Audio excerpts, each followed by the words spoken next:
ನಮಸ್ಕಾರ. ಇಂದಿನ ಸಂಯುಕ್ತ ಕರ್ನಾಟಕ ದಿನಪತ್ರಿಕೆಯಲ್ಲಿ ಪ್ರಕಟವಾದ ಕೆಲ ಪ್ರಮುಖ ಸುದ್ದಿಗಳನ್ನು ನೋಡೋಣ. ಮೊದಲಿಗೆ ಮುಖಪುಟದ ಸುದ್ದಿಗಳತ್ತ ಕಣ್ಣು ಹಾಯಿಸೋಣ. ಗ್ಯಾರಂಟಿ ಸಮಿತಿ ಗದ್ದಲಕ್ಕೆ ಮಂಗಳವಾರ ವಿಧಾನಸಭೆ ಕಲಾಪ ಬಲಿಯಾಗಿದೆ. ಜನರ ತೆರಿಗೆ ಹಣದಲ್ಲಿ ಗ್ಯಾರಂಟಿ ಯೋಜನೆಗಳ ಅನುಷ್ಠಾನ ಸಮಿತಿಯಲ್ಲಿರುವ ಕಾಂಗ್ರೆಸ್ ಕಾರ್ಯಕರ್ತರಿಗೆ ಹಣ ಖರ್ಚು ಮಾಡೋದು ಎಷ್ಟು ಸರಿ ಅಂತ ಪ್ರತಿಪಕ್ಷಗಳ ಸದಸ್ಯರು ಸರ್ಕಾರವನ್ನು ತೀವ್ರ ತರಾಟೆಗೆ ತೆಗೆದುಕೊಂಡರು.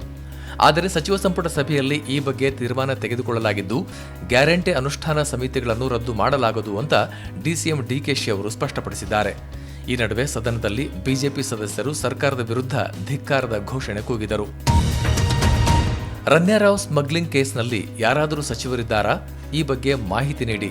ಹೀಗಂತ ಕಾಂಗ್ರೆಸ್ ಹೈಕಮಾಂಡ್ ರಾಜ್ಯದ ಕೈಪಾಳ್ಯದ ಪ್ರಮುಖರಿಗೆ ತಾಕೀತು ಮಾಡಿದೆ. ಏಕೆಂದರೆ ಸಂಸತ್ ಅಧಿವೇಶನದಲ್ಲಿ ರನ್ಯಾರಾವ್ ಪ್ರಕರಣ ಪ್ರತಿಧ್ವನಿಸುತ್ತಿದ್ದು, ಮುಜುಗರದಿಂದ ತಪ್ಪಿಸಿಕೊಳ್ಳಲು ಕಾಂಗ್ರೆಸ್ ಹೆಣಗುವಂತಾಗಿದೆ. ಮತ್ತೊಂದೆಡೆ ರನ್ಯಾರಾವ್ ತಂದೆ ಐಪಿಎಸ್ ಅಧಿಕಾರಿ ರಾಮಚಂದ್ರ ರಾವ್ ವಿರುದ್ಧ ತನಿಖೆ ನಡೆಯುತ್ತಿದ್ದರೆ, ಸದ್ಯಕ್ಕೆ ರನ್ಯಾರಾವ್ ಪತಿ ಬಂಧನದ ಭೀತಿಯಿಂದ ಪಾರಾಗಿದ್ದಾರೆ. ಭೋವಿ ಅಭಿವೃದ್ಧಿ ನಿಗಮದಲ್ಲಿನ ಅಕ್ರಮಗಳ ಕುರಿತು ತನಿಖೆ ಎದುರಿಸುತ್ತಿದ್ದ ವಕೀಲೆ ಆತ್ಮಹತ್ಯೆ ಪ್ರಕರಣ ಹಿನ್ನೆಲೆ ವಿವಸ್ತ್ರಗೊಳಿಸಿ 25 ಲಕ್ಷ ಲಂಚಕ್ಕೆ ಬೇಡಿಕೆ ಇಟ್ಟಿದ್ದಳೆನ್ನಲಾಗುವ ಆರೋಪಿ ಡಿವೈಎಸ್ಪಿ ಕನಕಲಕ್ಷ್ಮಿ ಅವರನ್ನು ಮಂಗಳವಾರ ಎಸ್ಐಟಿ ತಂಡ ಬಂಧಿಸಿ ಪರಪ್ಪನ ಅಗ್ರಹಾರ ಜೈಲಿಗೆ ಕಳುಹಿಸಿದೆ. ದೊಡ್ಡ ದೊಡ್ಡ ಹೋರ್ಡಿಂಗ್ಸ್ ಹಾಕುವಲ್ಲಿ ಹಣ ದುರುಪಯೋಗ ಮಾಡಿಕೊಂಡ ಆರೋಪ ಹಿನ್ನೆಲೆ ದೆಹಲಿಯ ಮಾಜಿ ಮುಖ್ಯಮಂತ್ರಿ ಅರವಿಂದ್ ಕೇಜ್ರಿವಾಲ್ ಅವರ ಮೇಲೆ ಎಫ್ಐಆರ್ ದಾಖಲಿಸಿ ಅಂತ ದೆಹಲಿ ಕೋರ್ಟ್ ಪೊಲೀಸರಿಗೆ ಆದೇಶ ನೀಡಿದೆ. ಪಾಕಿಸ್ತಾನದಲ್ಲಿ 400 ಪ್ರಯಾಣಿಕರನ್ನು ತುಂಬಿಕೊಂಡು ಕ್ವೆಟ್ಟಾದಿಂದ ಪೇಶಾವರನತ್ತ ಹೊರಟಿದ್ದ ಜಾಫರ್ ಎಕ್ಸ್ಪ್ರೆಸ್ ರೈಲನ್ನು ಉಗ್ರರು ಹೈಜಾಕ್ ಮಾಡಿದ್ದು, ಉಗ್ರಗಾಮಿಗಳು ಮತ್ತು ಪಾಕ್ ಸೇನೆಯ ನಡುವೆ ನಡೆದ ಗುಂಡಿನ ಕಾಳಗದಲ್ಲಿ 20 ಯೋಧರ ಹತ್ಯೆಯಾಗಿದೆ. 2020ನೇ ಸಾಲಿನ ರಾಜ್ಯ ಚಲನಚಿತ್ರ ಪ್ರಶಸ್ತಿಗಳ ಘೋಷಣೆಯಾಗಿದ್ದು, ನಟ ಪ್ರಜ್ವಲ್ ದೇವರಾಜ್ ಮತ್ತು ನಟಿ ಅಕ್ಷತಾ ಅವರು ಅತ್ಯುತ್ತಮ ನಟ ನಟಿ ಪ್ರಶಸ್ತಿಗೆ ಭಾಜನರಾಗಿದ್ದಾರೆ. ಅತ್ತ ರಾಜ್ಯಸಭೆಯಲ್ಲಿ ಸಭಾಪತಿಗಳಿಗೆ ಅಸಾಂವಿಧಾನಿಕ ಪದ ಬಳಸಿದರೆಂಬ ಕಾರಣಕ್ಕೆ ರಾಜ್ಯಸಭೆ ವಿರೋಧ ಪಕ್ಷದ ನಾಯಕ ಮಲ್ಲಿಕಾರ್ಜುನ ಖರ್ಗೆ ಅವರ ವಿರುದ್ಧ ಆಡಳಿತಾರೂಢ ಬಿಜೆಪಿ ಸದಸ್ಯರು ಆಕ್ರೋಶ ವ್ಯಕ್ತಪಡಿಸಿದರು.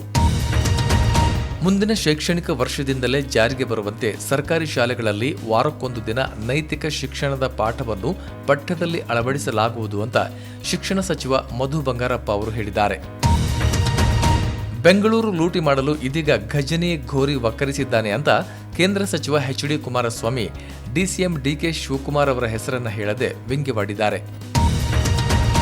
ದರ ಏರಿಕೆಯ ಪರಿಣಾಮ ಇತ್ತೀಚೆಗೆ ಮೆಟ್ರೋ ಪ್ರಯಾಣಿಕರ ಸಂಖ್ಯೆ ಗಣನೀಯವಾಗಿ ಕುಸಿದಿದೆ ಎನ್ನುತ್ತಿರುವಾಗಲೇ ಬಿಎಂಆರ್ಸಿಎಲ್ ತನ್ನ ಕಾರ್ಯಚಟುವಟಿಕೆಗಳನ್ನು ತೀವ್ರಗೊಳಿಸಿದ್ದು, ಇದೇ ಮೇ ತಿಂಗಳಿನಲ್ಲಿ ಹಳದಿ ಮಾರ್ಗದ ಮೆಟ್ರೋ ರೈಲು ಸೇವೆ ಆರಂಭವಾಗಲಿದೆ ಎಂದು ತಿಳಿಸಿದೆ.